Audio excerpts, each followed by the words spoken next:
como terminamos de hablar de cómics y nos metemos con cómics, justamente, vamos con, ahora sí, el segmento del profe. Bueno, como dije, había traído para hablar de Magneto.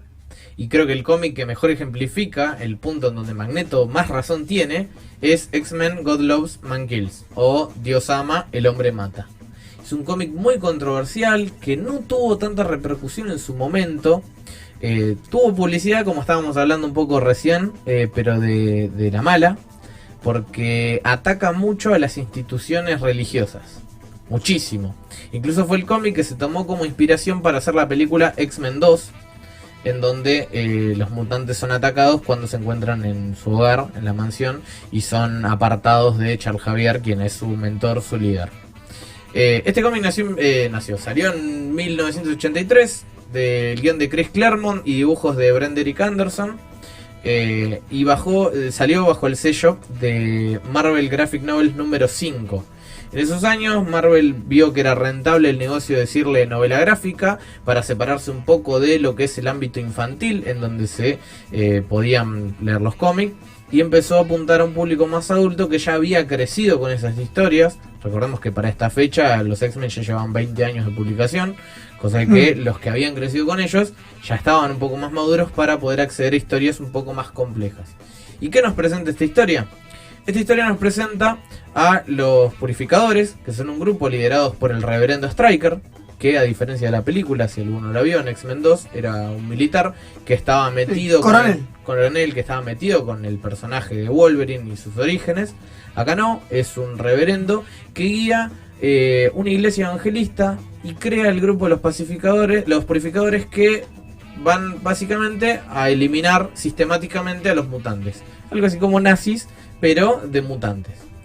El cómic empieza de una forma muy gráfica, muy fuerte, con los hermanos Mark y Jill. Son dos nenes, uno de 11 años, la nena de 9, corriendo asustados en la oscuridad, y lo persigue un grupo de personas. Nosotros no sabemos bien qué es lo que está sucediendo como espectador, pero en un momento vemos una bala recorrer el cuerpo del pequeño Mark, y una vez que cae al piso, llega el grupo de los Purificadores, asesinan a su hermana y los cuelgan en unas hamacas de una escuela para que los niños de esa escuela vean el mensaje, y les habían pegado la palabra muti, que es como el diminutivo de mutante en inglés. Arranca el palo el cómic, como para... Sí, imagínense esto en el 83, ¿no? Cuando recién se estaba saliendo del cómic Authority Code. O sea, era algo impensado. Cuestión que empiezan a desarrollar un poco la historia. Que hay Magneto, que es el primero que durante la noche ve los cuerpos de los chicos, los libera, y ahí es donde él dice los asesinaron solo por haber nacido, si todavía eran niños, qué pecado pueden haber cometido. Y entonces ahí empezamos a ver un Magneto que está mucho más del lado de los mutantes, no tanto en nublar su juicio de decir, bueno, vamos a acabar con la especie humana, sino que es alguien más enfocado no en la venganza, sino en la justicia por estos pequeños.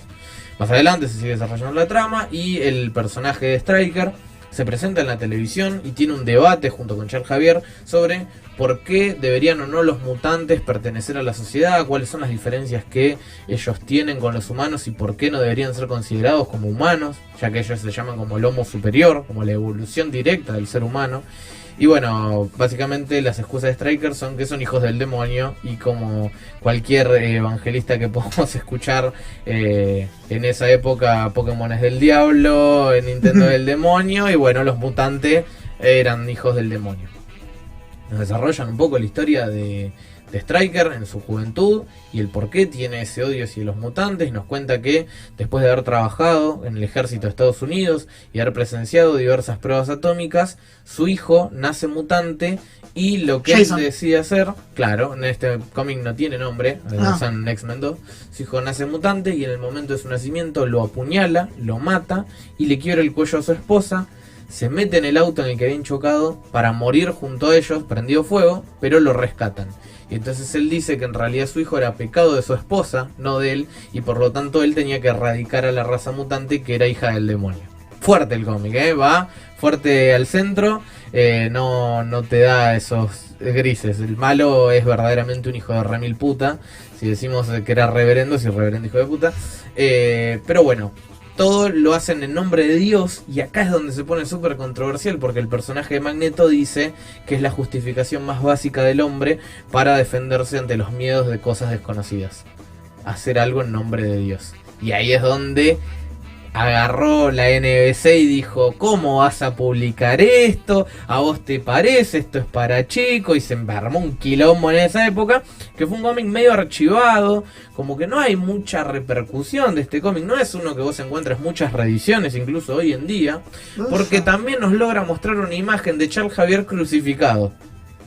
Va al palo con las referencias religiosas. Es un palazo directo, en realidad, en esta época. ¿Por qué? Porque en el 80 y pico en Estados Unidos estaba viendo, ya había dejado de lado, los X-Men iniciaron en los 60 como una protesta hacia las personas de color. Sí.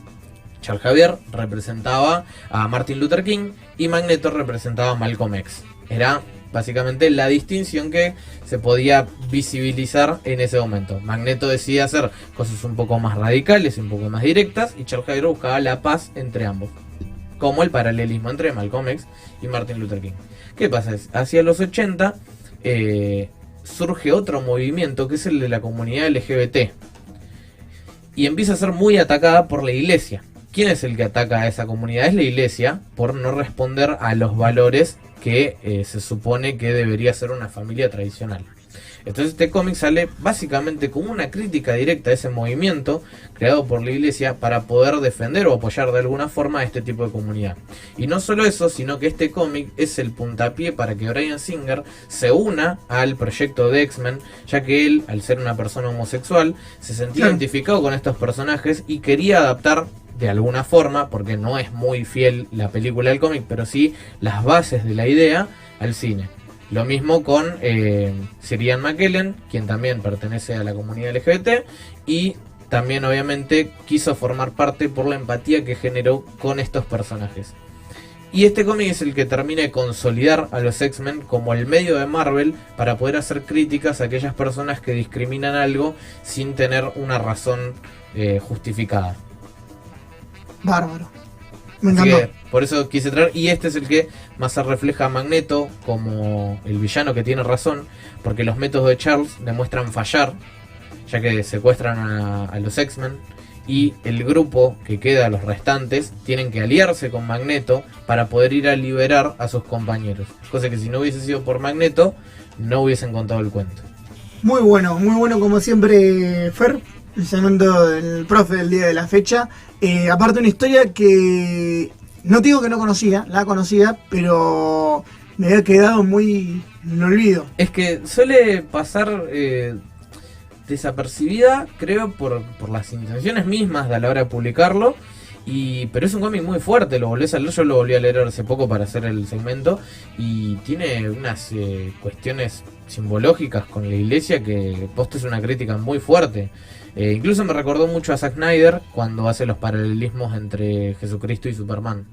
Tiene esas cosas que son muy buenas, y que no es una crítica vos sos malo porque sos malo, sino que están fundamentadas y se busca llegar al diálogo en la historia, no se da pie a eso y eso desemboca en otra cosa. Está muy bien construida, y bueno, y también termina de marcar a Chris Claremont como el guionista por excelencia de X-Men, el que dio las mejores historias a lo largo de la historia de publicación de los personajes. Sí, tienes razón en todo eso. Muy bueno, Fer, muy bueno.